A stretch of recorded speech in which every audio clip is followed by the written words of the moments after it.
साथियों, फिर से स्वागत है हमारे चैनल खेती बाड़ी भाई सोनू पंडित में। आपका छोटा भाई छोटा दोस्त अपने चैनल खेती बाड़ी सोनू पंडित पे आपका हृदय पूर्वक स्वागत करता है और वेलकम करता है। किसान साथियों, चैनल पे अगर हमारे आप नए हैं तो चैनल को आप पहले फटाफट सब्सक्राइब कर लें ताकि आपको नोटिफिकेशन के माध्यम से हमारे तमाम वीडियो जितने भी हम अपलोड करें आपको मिलता रहे। किसान साथियों, आज हम आपसे बात करने वाले हैं कुछ ऐसे टॉपिक पे जो कि लगभग हमारे खैर क्षेत्र में तो हमारे उत्तरी भारत में होता क्या है कि यहाँ पे हमारे किसान भाई इस फसल की खेती, जिस फसल के बारे में आज मैं जानकारी देने वाला हूँ उसकी खेती खासकर हमारे बिहार में तो इस फसल की खेती कम से कम ही करते हैं। बट हाँ, भारत के और जगहों में और कोने में क्या होता है कि इस फसल की खेती बहुत जबरदस्त की जाती है। जी हाँ किसान भाई साथियों, आज मैं बात करने वाला हूँ सोयाबीन की खेती के बारे में। सोयाबीन की आज मैं कुछ ऐसे टिप्स और कुछ ऐसी बेसिक जानकारियां आपको देने वाला हूं जो आगे आपके भविष्य में, फ्यूचर में ये बहुत कारगर और काम की होने वाली हैं और साबित हो सकती हैं। किसान साथियों, आज हम पहले तो सोयाबीन का जो बुआई का टाइम है वो तो लगभग जा चुका है, क्योंकि जून और जुलाई में ही सोयाबीन की खेती की जाती है। फिर भी हमने सोचा कि यह जानकारी मैं दे दूं अपने वीडियो के माध्यम से ताकि आपको आने वाले समय में काफी आसानी हो सके। तो अब बने रहिएगा वीडियो के आखिर तक। वीडियो को स्किप नहीं करना है आपको। चैनल को अभी तक आपने सब्सक्राइब नहीं किया है तो चैनल को आप सब्सक्राइब कर लें। चलिए आते हैं बेसिक पॉइंट पे और आपसे बात करते हैं। किसान साथियों, बहुत सारे ऐसे हमारे किसान भाई होते हैं जो सोयाबीन की खेती करते हैं। उनमें एक असमंजस स्थिति बन जाती है कि क्या हमें सोयाबीन की खेती के समय या बुआई के बाद या बुआई के समय हमें नाइट्रोजन यानी कि यूरिया देना चाहिए कि नहीं देना चाहिए। बहुत सारे ऐसे किसान भाई कहते हैं कि हम सोयाबीन में यूरिया डाल सकते हैं क्या, हम सोयाबीन में यूरिया नहीं डाल सकते हैं क्या। मतलब एक कंफ्यूजन वाली जो स्थिति होती है बन जाती है। और उसके बाद कुछ लोग नहीं भी करते हैं, कुछ लोग तो बिल्कुल निगलेक्ट कर जाते हैं, बिल्कुल इग्नोर कर जाते हैं कि जी नहीं, हमें सोयाबीन के फसल में यूरिया तो क्या करना है, बिल्कुल नहीं देना चाहिए। इनमें गांठे, इनके जड़ों में गांठ होती है, इनमें क्या होता है कि राइजोबियम होता है, वह नाइट्रोजन फिक्सेशन करता है सोयाबीन का पौधा।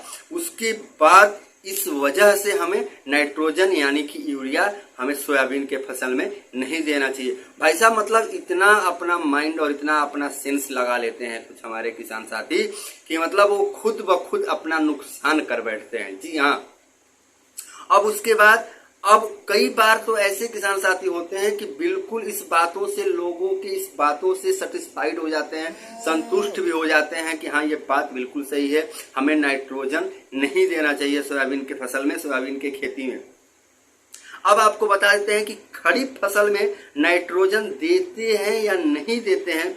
कृषि विज्ञान, कृषि साइंटिस्ट जो हमारे देश का यह कहता है कि खासकर इंडिया में, जो खासकर हमारे इंडिया के कृषि विज्ञान क्षेत्र में, कि आप यूरिया जो होता है, नाइट्रोजन होता है जो 20 से 30 केजी प्रति हेक्टर और सल्फर 30 से 40 केजी प्रति हेक्टर आप अपने सोयाबीन के खड़ी फसल में क्या कर सकते हैं, दे सकते हैं। यह मैं नहीं कह रहा हूं, यह हमारे देश की कृषि विभाग के रिसर्चर, वैज्ञानिक, साइंटिस्ट कह रहे हैं कि आप नाइट्रोजन आप सोयाबीन के फसल में क्या कर सकते हैं, दे सकते हैं।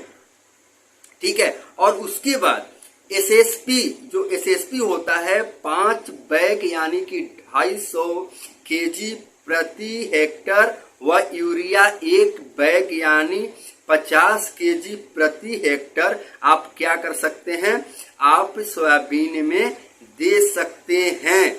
लगभग पूरे भारत में यही दिया जाता है सामान्यतः। यही जो होता है, जो हम आपको बता रहे हैं, यही सामान्यतः पूरे भारत में सोयाबीन के खड़ी फसल में इस क्या होता है, खाद का प्रयोग किया जाता है। अब बेसिक जानकारी आपको मैं बताते चलूं कि सोयाबीन में हम न्यूट्रिएंट नहीं देना है, हमारी यह भूल है।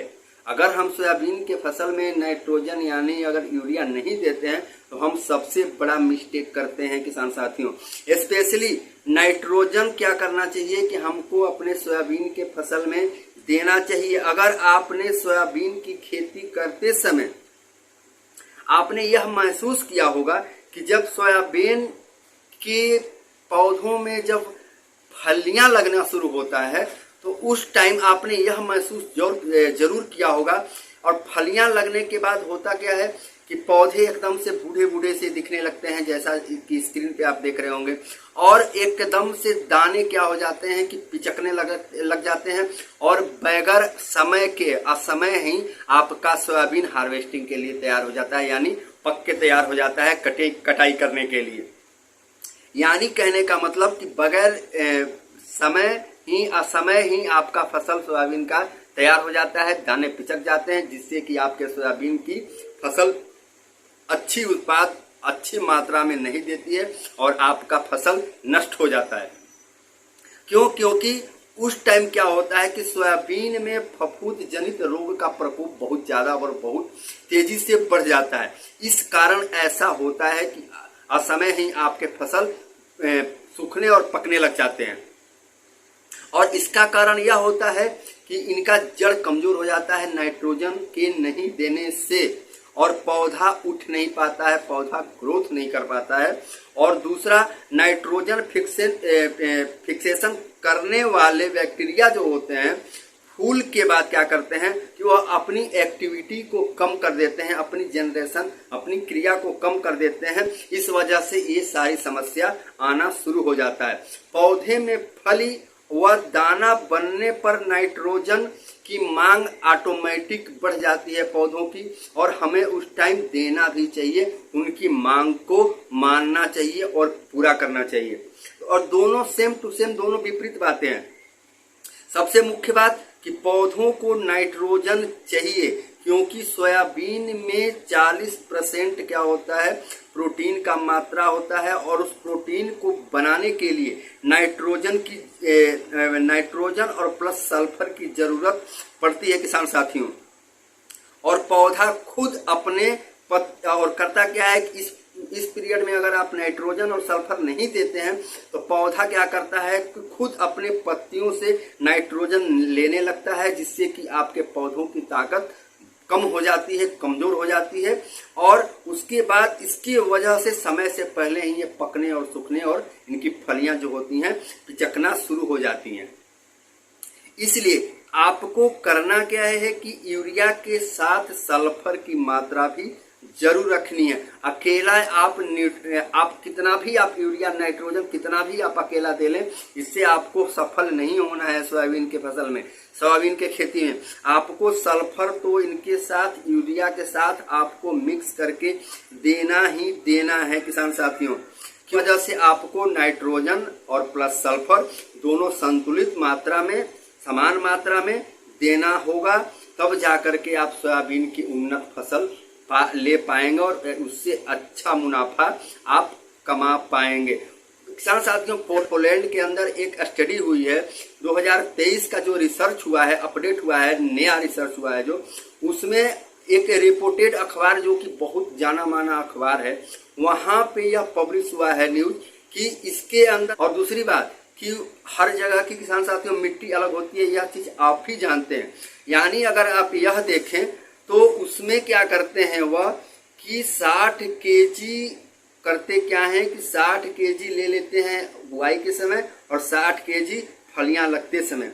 अब दूसरा स्टेप में क्या करते हैं 45 केजी बुआई के समय और 15 केजी फलियां लेते समय। अब आपको क्या करना है कि आप यह भी प्रक्रिया अपना सकते हैं। आप ले लें 15 केजी आप ले लें बुआई के समय, या और 15 केजी ले लें आप फलियां लगते समय, और उसके साथ आप सल्फर भी मिक्स कर सकते हैं। मोटा मोटी आपको सीधी भाषा में मैं बता देता हूं कि सोयाबीन के फसल के बुआई के समय आप पोलैंड की छोड़े अपने देश के हिसाब से भी चलते हैं तो आप 30 से 35 केजी या 10 केजी और बढ़ा लें। आप 35 केजी 40 केजी बुआई के समय प्रति हेक्टर यूरिया और सल्फर आपको ले लेना है मात्रा अनुसार, और उसके बाद फलियां लगते समय भी यही मात्रा रखनी है और आपको सोयाबीन के फसल में आप इसका छिड़काव कर सकते हैं। किसान साथियों, यह तो रहा है आपके सोयाबीन के फसल में कमी और असमय सूखने के बचाव के तौर तरीके और विधि, और नाइट्रोजन और सल्फर का छिड़काव करने का तरीका और विधि, और किस समय और किस समय नहीं करना है और किस समय करना है, यह तमाम जानकारियां हम अपने चैनल के माध्यम से सिर्फ और सिर्फ हमारे चैनल खेती बाड़ी बाई सोनू पंडित में ही मिल सकता है। अदरवाइज आपको किसी चैनल पे ऐसी जानकारियां बिल्कुल नहीं मिलेगी। चैनल को अभी तक आपने सब्सक्राइब नहीं किया है तो चैनल को आप सब्सक्राइब कर लें। वीडियो अच्छा लगा हो किसान साथियों तो वीडियो ज़्यादा से ज़्यादा लाइक करें, अपने दोस्त साथियों किसान साथियों